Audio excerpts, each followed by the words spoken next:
to Tax Chats, looking at all things international tax. In today's episode, we're going to be looking at double tax agreements, or DTAs as they're more commonly known as. A DTA is an agreement that we have that allocates taxing rights with another country. So we have a lot of DTAs in place, and that is basically allocating the taxing right between us and the other country, and it looks at all the things that we've been speaking about.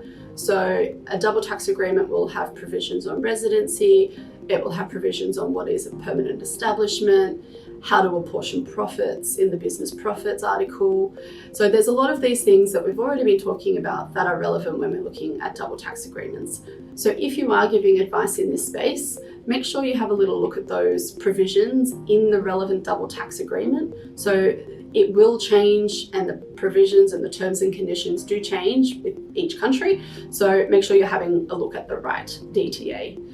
The other thing to note with the DTA is that it'll override Australia's domestic provisions. So even if you're looking at a permanent establishment issue and you've looked at our domestic law, you really need to also consider the relevant DTA where there is one in place, and make sure that it's in line with those agreements as well.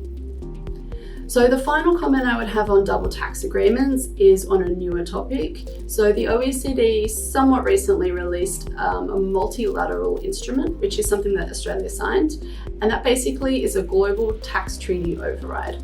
So whatever that double tax agreement says, it could be overridden by some of the provisions in the MLI if both parties have agreed to that clause. So it's really important to also make sure you're factoring that in place, because there are a number of changes that Australia has agreed to, particularly looking at residency, permanent establishment, some of those key topics that we've kind of touched on already. So if you're in this space, my little tip and trick is make sure you're looking at the right DTA and make sure you've considered the MLI as well.